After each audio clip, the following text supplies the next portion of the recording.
be as clear as I can be. Healthcare is a human right, not a privilege. And there is something totally absurd that in our country today, we are spending twice as much per capita on healthcare as do the people of any other country. We are spending twice as much, $11,000 for every man, woman, and child. And yet, despite that huge expenditure, we have 87 million people who are uninsured or underinsured. We have at least, probably a lot more, at least 30,000 people who die every single year because they don't get to a doctor on time because they're uninsured. We are paying the highest prices in the world for prescription drugs, in some cases 10 times more for the same exact drug as sold in Canada or in other countries. And if you can believe it, some 500,000 people a year go bankrupt because of medically related debt. Think about it for a second. Think about the insanity, the vulgarity, and the cruelty of this system. Somebody is diagnosed with cancer. They're fighting for their lives. They end up with a $100,000 bill. Now, it is hard enough to take on cancer and to fight for your life. You should not have to worry that your family is going to be financially ruined because you're dealing with cancer.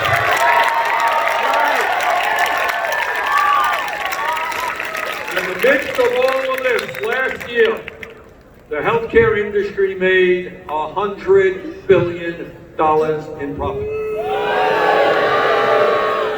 So today we say to the insurance companies and the drug companies, the function of a humane and rational healthcare system is not to make the drug companies rich, it is to provide quality care to all of our people. That is why, alongside the National Nurses United Union, alongside thousands and thousands of doctors, we will pass a Medicare for all single plan program.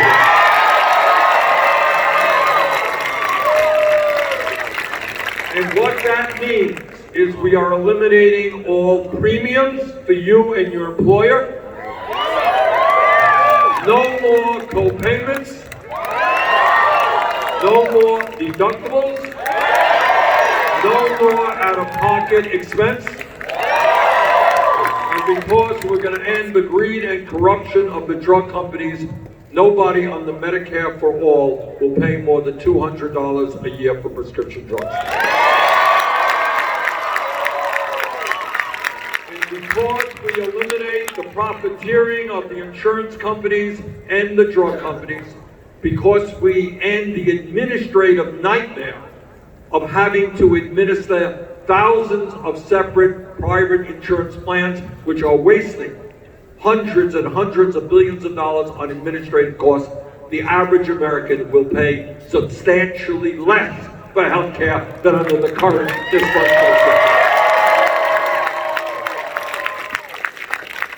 Brothers and sisters, when we talk about the issues facing the American people, and in fact, facing the world, unlike Trump, we will not ignore the terrible reality facing us in terms of climate change. And you all know what Trump apparently is too dumb to know. And that is that climate change is not only real, not only caused by human activity, but is doing devastating harm to our country and around the world. Turn on the TV, take a look at what's happening in Australia. You know what's happening in your own state. You know what's happening in California. What the scientists are now telling us is they have underestimated the speed and severity in which climate change is causing havoc all over the world. Rising sea levels, more drought, more extreme weather disturbances, more acidification of the ocean. And what the United Nations is telling us is that as the climate gets warmer, at the end of the century, if we do not get our act together, there will be hundreds of millions of climate refugees. People forced to flee their communities because there's no drinking water, no land to grow their crops. This is a moral issue. We are fighting for the future, not only of our country, but the planet. We are fighting for our kids, grandchildren, and future generations. This is an issue that we cannot fail on. We have got to succeed to save the planet. So I am happy to tell you that we have introduced the most sweeping climate change proposal ever introduced by any candidate for federal office. It is based on the principles of the Green New Deal. And that means we are going to create up to 20 million new jobs as we transform our energy system away from fossil fuel to energy efficiency and sustainable energy.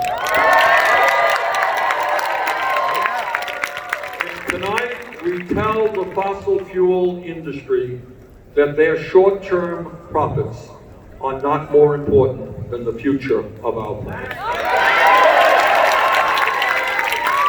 When we talk about changes that are long overdue, brothers and sisters, we are going to reform a broken and racist criminal justice system. It's not acceptable to me or any of you that we have more people in jail, disproportionately African American, Latino, and Native American than any other country on earth. We are going to invest in our young people, in good jobs and education. We're not going to be investing in more jails and incarceration. We're going to end private prisons and detention centers. We are going to end the war on drugs. On day one, through executive order, we will legalize marijuana in every state in the country. We will move aggressively to expunge the records of those who have been arrested in possession of marijuana. And when we talk about broken systems, we're talking about our very broken and racist immigration system. I am sick and tired as the son of an immigrant. My dad came to this country at the age of 17 without a nickel in his pocket, couldn't speak a word of English, and had very little education. So on day one, we end the demonization of the undocumented in this country.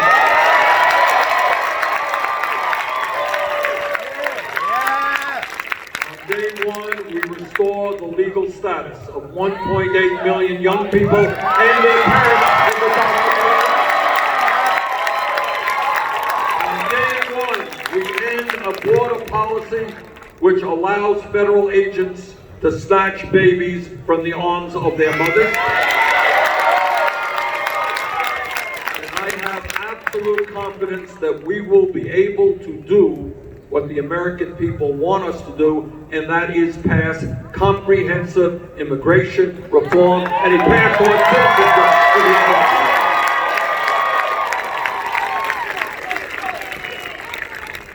citizenship. Whatever your politics may be, you are horrified and disgusted by the level of gun violence in this country.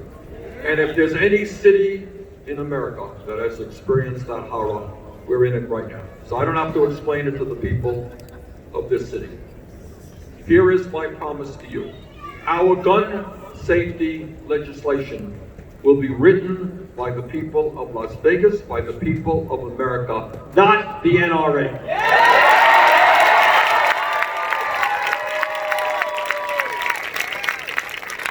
We will provide universal background checks.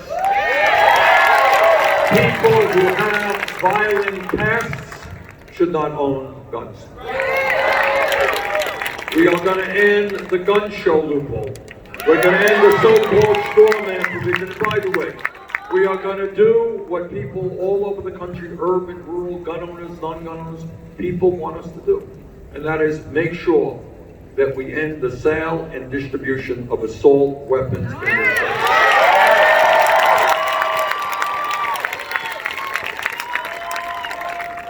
Now, as a United States Senator, I hear a lot of speeches on the floor of the Senate.